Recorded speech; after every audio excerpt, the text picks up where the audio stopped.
Hello and welcome again to Backpage. I'm Jody C. and today we're visiting with Dale Basye about one of his books.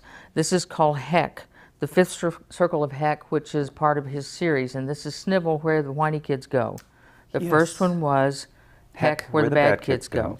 Right. So tell me about you, Dale. Oh, tell you about me. This is clever. This is really clever writing. Thank you. And it's targeted at So adolescents? middle school, Middle school? age kids, because basically Heck, in a nutshell, is middle school, except instead of, it's my middle school anyway, except I changed teachers into hooved demons. Yeah. But apart from that, it's basically a memoir Yeah. of my experiences in middle school. Well, one of the things that I liked about this was the use of language that was indicative of whiny kids. Like in the cafeteria, they had the "woe is meatballs." Yes. And the vice principal was Edgar Allan Poe, but the principal was B. Elsa Bub. So Principal Bub, Beelzebub. Anyway, yeah, I thought it was great. Great, thank you. Yeah, what's really fun is since each of the circles of Heck, you know, it's kind of like hell light, you know, hell for kids, hell for children, as Pat Benatar wrote, hell is for children. So each circle kind of deals with just sort of like Dante's Inferno, where the circle of hell was for a specific type of sinner. You know, circles of Heck deal with a kind of a kid-specific sin. You know, so we have Rapacia as the second circle of Heck for greedy kids. And as we have the fifth circle of Heck, Snivel is for whiny kids. Also have Fibble, which is for lying kids. So that was one of the challenges. You know, not all of Dante's adult sins really translated directly to a kid-youth market. So I had to get a little creative with some of them. But it's fun, because like you're saying, each one sort of, I mean, not only do I get to work with dead historical figures as teachers, which is great material, but also just the nature of the specific circle. You know, it's like, okay, sniveling, whining. It's like, oh, maybe they'll drink wine. Maybe they'll have woe is meatballs. Maybe, you know, so it's sort of, it helps me populate that just from that. You know, when I worked in rock and roll radio 100,000 years ago, it was shortly after. Wow, that's a long time ago. Shortly after the Earth cooled, so it was a long, long time ago. That movie, The Shining, with Jack Nicholson was out. Yes. Well, we did a spoof on that called The Whining, and which was great fun. Which is probably more amusing than the original, I would think. Oh, much more. Yeah, and not as dark. Right. Certainly. It was like, gee, Dad. And yeah. It's kind of like that. I want to make this book series creepy, which is easy for me, but not too dark, but dark enough so I'm really selling the concept, and there's things at risk, and the characters are, you know, the personalities are shaped by what their challenges are. But I also want to make it funny, because I don't want to make it a despairing, you know, and it's not experience. Yes, it's very clever, very clever. Thank you.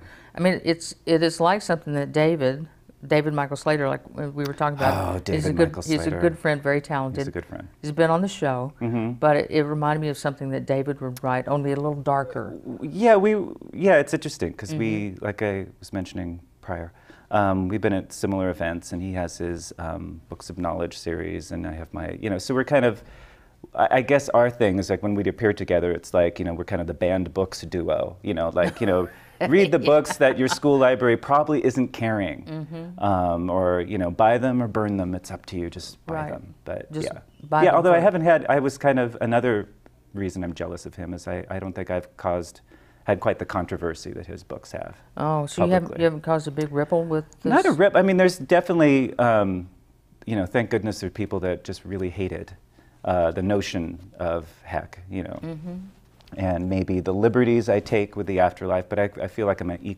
equal opportunity maker funner of, which I don't think is a real word. But I try to make fun of everything, just so I'm not really making fun of anything specifically, you know, because I want people's beliefs to enter into the discussion. I mean, it is the afterlife, but I don't want it to be, it's sort of a non-denominational afterlife, if that makes any sense. So it's an ecumenical. Yes, exactly. Maker funner of her. Sure. Yeah, that'll work. If you're just tuning in, I'm Jody C. and this program is Backpage, and we're visiting with Dale Basye about his book, Heck, the Fifth Circle of Heck, Snivel. And this is where the whiny kids go. Where the whiny kids go. So tell me your background, Dale. Were you a teacher? Mm-mm. Where did you hear that? I made it up. So you're a no, homeless guy. Yeah, I'm a homeless teacher guy. No, I started out, well, I wanted to be a rock and roll star. And obviously that didn't pan out quite how I expected. But I initially took a job at the San Francisco Chronicle, again, like hundreds of thousands of years ago, probably when you were starting your rock and roll radio journey. But I started out San Francisco Chronicle while I was going to art school with my goal was to raise enough money for a bass cabinet because I was a bass player. And then suddenly 9 years went by and I was still at this job as sort of an editorial assistant. They would get records in and books and I go, oh, can I have those? And I go, well, if you review them, you can have them. So I started reviewing just so I could have stuff. And I found that I really liked it. And then I moved to Portland from San Francisco and started a newspaper with some friends of mine called Tonic. And we were kind of, it was sort of a hipper, kind of like a New Yorker for Portland, kind of, you know, our direct competition was probably Willamette Week. And so every Friday afternoon you got together and drank gin? Is that the way you did it? Yeah, we did. High Fidelity News and Entertainment was Tonic. This was sort of in the cocktail generation, sort of post-grunge cocktail, Pink Martini, just starting out, that kind of era. So that lasted for about 2 years until we realized that none of us had any business experience, so it tanked, and then I was absorbed into Willamette Week, where I was a film critic for a couple of years, which was great. And you know, since it was so much fun, that meant that I couldn't support myself really. So then I was sucked into, I don't want to name names, but a certain sneaker company. Okay. Yeah, so I just did it and joined this sneaker company. So since then I went kind of the advertising writing realm. And then? And then, so I did that for a while, and then my son Ogden, who was off camera, was born, and I started re-experiencing like Roald Dahl and some classic children's literature, and then also was made privy to things like, you know, Series of Unfortunate Events and some of the newer stuff, and I was like, wow, this stuff is really dark, and it's really funny, and I'm not really sure if it's for kids. I want to do this. So I started playing around with some ideas, and one of them was Heck. And so I just started the first book, and then met my editor at the Willamette Writers Conference, which is sort of an annual writers, you know, so for I think $30 you have 5 minutes with a real live editor. I think for $10 you could meet with a dead editor, but I wanted the real live editor, so I was able to scrape together the extra money. Wake up! Yeah, come on. So I had, you know, 2 ideas, so I just pitched it, and I kind of pitched it like a movie trailer, like, you know, imagine, if you will, a world where, you know, that kind of thing. Yeah. And, you know, I kind of thought, well, when she shoots it down, I'll learn from that, and I'll, you know, develop a stronger pitch next time. But she actually liked it, so I had to finish the book. And so that was, you know, 2006 or so. So the first book came out 2008. And so this is Random House? Yes, Random House. And how do you like dealing with Random House? Is it good? I have no other experience in publishing, but it's been good.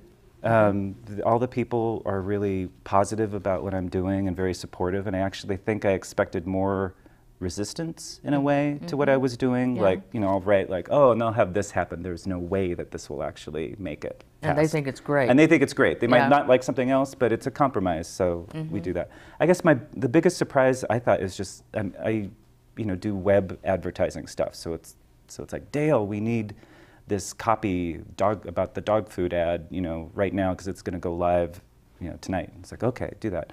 And now with the books, it's like, Dale, you need to edit this, so in 2016 this will come out. So it's just, it's a different cycle, you know. It's still very harried and hectic, but publishing, especially with Random House, it's such a huge machine. Yeah. That right now I'm working on a book that won't come out till the end of 2014, I think. Wow. Yeah. And Ogden will be heading to college. Please don't do that. Yeah, I have 9 circles of Heck, and I'm just figuring out, you know, the last one will come out when I'm 50, and he'll be getting ready for college, and, you know, be strapping on my jetpack and you know, Yeah. having my coffee pills or whatever. They'll have that. I don't know. Strapping on your Depends and hoping Yes, for the best. exactly. Thank you. Yeah.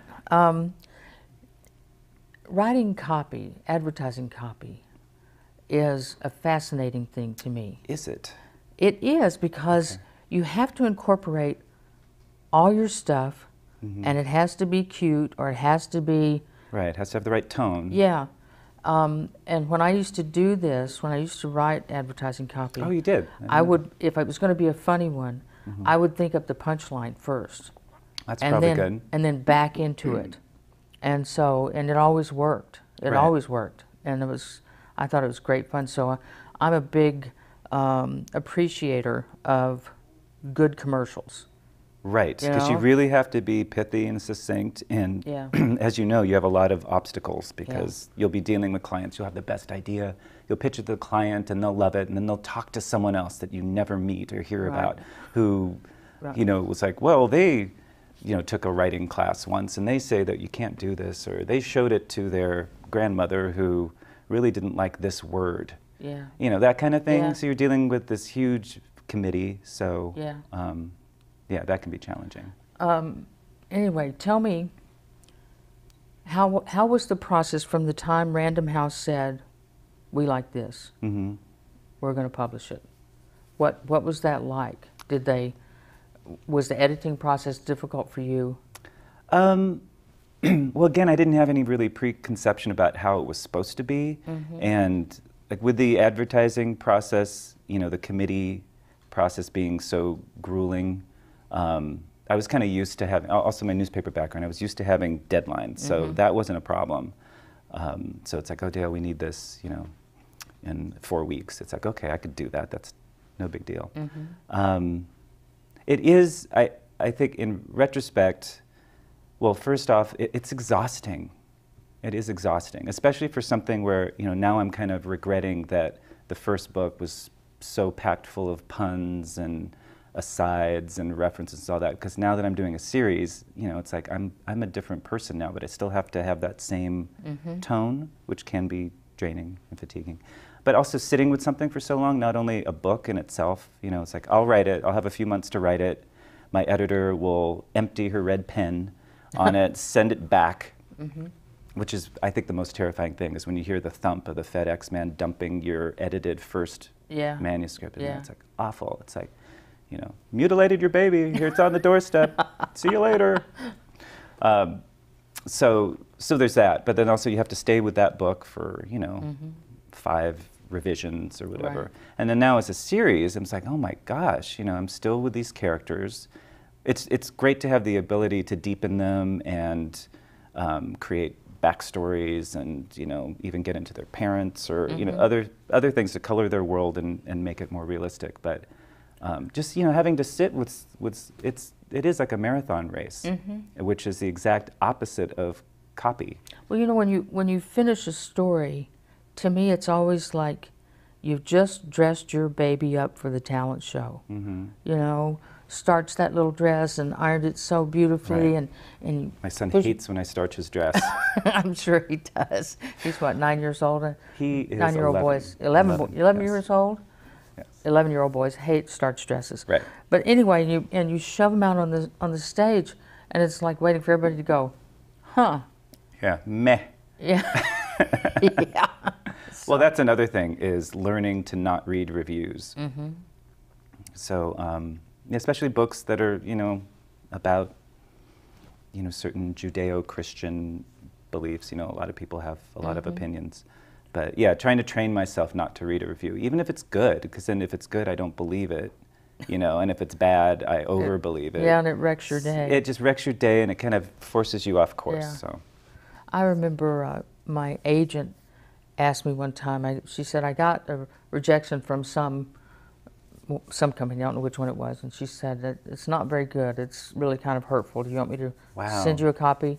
And I said, no, I can feel bad all by myself. I don't need outside help. Right. You know? I don't need that particular flavor of bad. But, you know, one time I was in Dallas, and I was visiting with my friend Charla, and we used to work together in rock and roll radio, so we've known each other forever. I keep hearing the Ramones when you say that, rock and roll radio. Really? I keep hearing that in my head. And maybe they could put that underneath us. well, there you go. The video. But anyway, Simon & Schuster was thinking about buying my first book. And when they called, they said, well, we like it, but you need to change this and da-da-da-da. And I was bummed, you know, and kind of PO'd, and I didn't want to do it, you know. And so we're in the car, and Charla said to me, so every time you've done a rewrite, you've liked it better, right? And I said, yeah. And she goes, well, there's your answer. And then she leaned across the car, and she slapped my leg. Oh, great. And she said, besides, she said, it's Simon & Schuster, you butt. 3 months ago, they didn't even know your name. Right. And I thought, well, there's that. So anyway. No, so that's totally... I did the rewrite. Yeah, that's absolutely it. And that's another thing where you think after rewriting so many books so many times, you would learn to go, oh, this is, I have the opportunity to make my work better. But you still have that weird, like you've been sucker punched whenever you have it. And it's irrational. I don't know. It's probably goes down to, I don't know, maybe some of the middle school experiences that I'm trying to work out through writing, which is funny because I'm writing this book about how much I hate middle school, and it's like, oh, okay, Dale, you're going to go on a book tour of middle schools. It's like, great. So I think my next book is going to be about spas and, you know, I don't know, some you really want to go. wineries maybe, just so they'll send me on those tours. Well, you could have the winery. Right, you know? I could. The kids smash their sour grapes, right? Yeah. See, this is clever stuff. This is clever stuff. Although I would never drink anything that kids stepped on.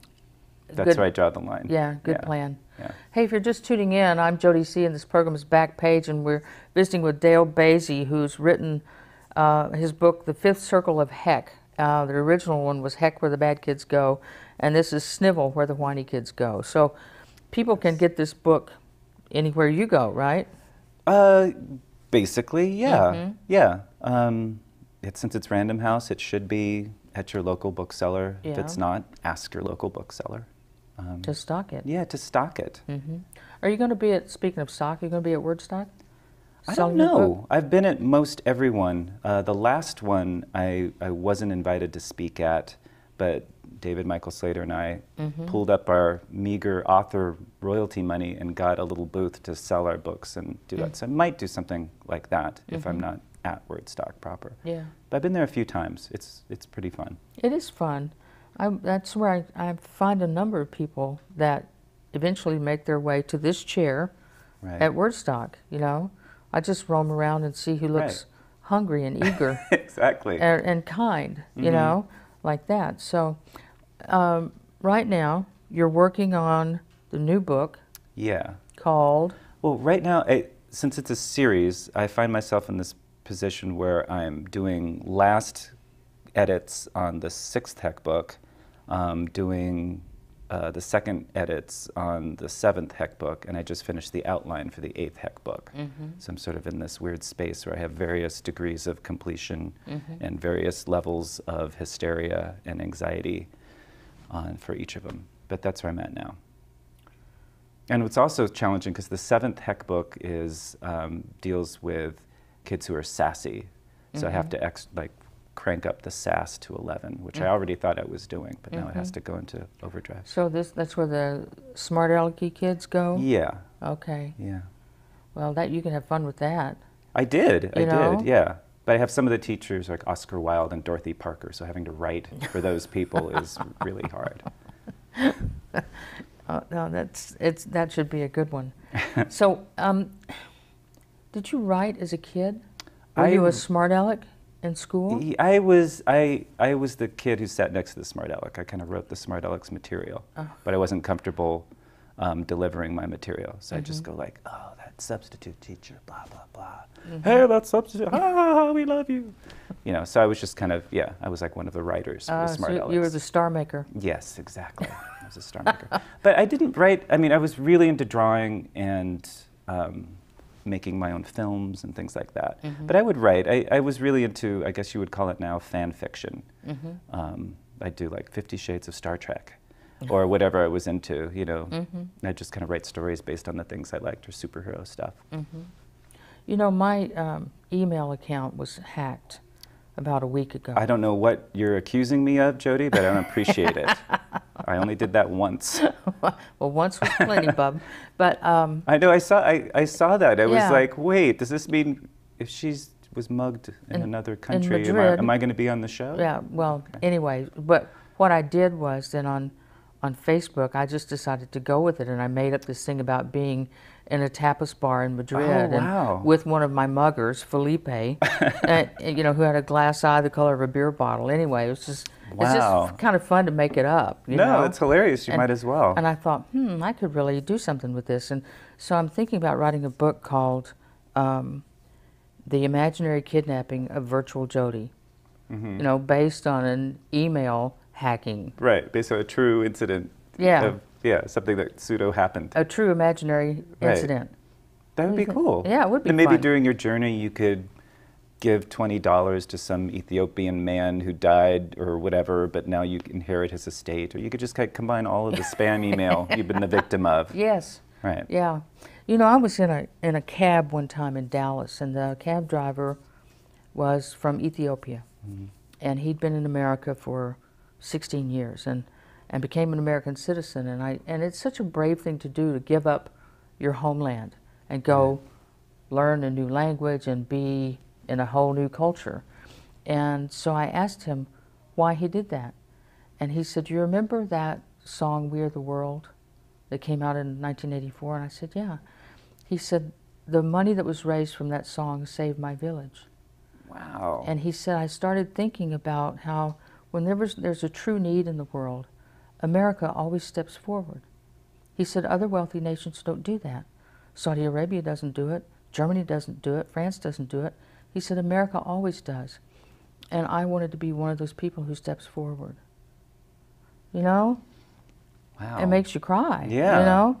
And I said, well, what's the deal with the Nigerians then, you know? Right. Because That's right. the Yeah. email scams are always the Nigerians. And he said, oh, the Nigerians want to impress people. And they do that by buying things. And in order to buy things, they have to make money. And this is the best way they can figure out how to do it. He said, most Nigerians are not like that. But the ones that are, and he went like that, so. He just sort of dismissed them Yeah. in his way. Yeah. Wow. Anyway, so where'd you grow up? Here in Oregon? In this studio. No, this is where I died. Not today. Yeah, today. Well, you keep bringing up Dallas. I was actually born in Dallas, but we moved when I was really young, so I don't really, that's why I don't have a noticeable drawl. But basically raised in the Bay Area in California, Northern California, and then moved here about 20 years ago with my wife. And Are you happy that you did that? yeah, I mean, I think after the second time I was mugged in San Francisco, I took that as a sign to, well, perhaps walk down different streets, maybe, but also, you know, just like, oh, but I'm ready for a change. And plus, we wanted this kind of house thing that you can't really do in San Francisco unless it's willed to you, really. Right. It's the only way to get a house in San Francisco. Yeah. And she's from here, not this studio, but she's from Portland, so I would visit, and it was beautiful. I mean, I made the mistake, or maybe she did this deliberately, but we would always come here during the summer. So, yeah. So I was like, oh, this is beautiful. It's like Fantasy Island. It's green. It's gorgeous. Yeah. And then? And then. Halloween. Right. That's when the rain starts. Right. Yeah, exactly. It's when the rain starts about a week after it gets darker earlier, and children are dressed in masks that restrict their eyesight and forced to go on the street. I don't really understand that. But. Well, you know, somebody asked me one time if the rain here in Oregon bothered me, and I always say it has never bothered me as much as the endless summer of Dallas, Texas bothered me, you know. Right. But the time that I drove, or the 2 years that I drove a car that leaked, the rain here bothered me to a tremendous degree. Right. My VW Cabriolet hatchback did not make the change very well. Yeah. A client of mine opened up her trunk one time and there were mushrooms. We actually, because we were part of this community farm thing, so we'd get produce and stuff in the back of our VW Cabriolet, and then it would leak, and then we actually had sort of like a little chia crop going in the back there. It was kind of cute. So, yeah, cute. Yes. So tell me, when you go on a book tour, does Random House pick up the tab for this? Well, they did now. I mean, the economy and book sales and all that stuff is really weird right now. So they're definitely doing whatever they can do, even little things as cost reduction measures, even in how I'm editing my books to try to make it more streamlined and save time. So for the second book, I was actually on what you would call a book tour. And it's been a while since that's happened, because now that I'm doing the books, I kind of stay local. So there isn't really the budget to do that. But I did a really fun one where I went to Northern California, went to Seattle, went to Denver. So yeah, I occasionally do that. I found that a lot of times my favorite things to do are the school visits. I was actually at Newport earlier this year for a week, and I did about 30 different school visits and stuff, and little writing workshops, and it was grueling. It was exhausting, but it was really fun. So what do the kids think? I mean, does it remind them of Harry Potter stuff? No, I mean, my books, I think, are more cultish, so either the kids haven't heard of them, or they think the concept is cool and they want to read it, or they're spooky into it, like way into it, you know, mentioning things that I don't even remember doing. So it's that kind. I think it has a very specific type of kid is into it, because I keep the language level pretty high, and, you know, and the references are pretty sophisticated. So, you know, there's a certain kid, like Random House is saying 9 to 12, but I would kind of think 12 is probably 11 or 12 is a good place. Well, it's very clever writing. Thank you. I don't know how you kept thinking of things. When I came to the Woe is Meatballs, I went, oh my man. I mean, it just... I'm sorry. No, it's good. I just didn't know how you could keep it up, you know, for the entire book, but you did a great job. Thank you. So we're going to have to charge on out of here now. Okay. And did you get everything you need? Yeah. From me? Yeah. Okay. Credit card would work. Okay. But anyway, we've been visiting with Dale Basye, who's the author of Heck, Where the Bad Kids Go, and a whole bunch of spin-offs of that, and this is called The Fifth Circle of Heck, Snivel, Where the Whiny Kids Go. I'm Jody C. This is Back Page. Remember to join us again next time as we take another peek at the back page. And don't forget, we're all in this together. More the same than different. Do your best. Thank you. Thank you.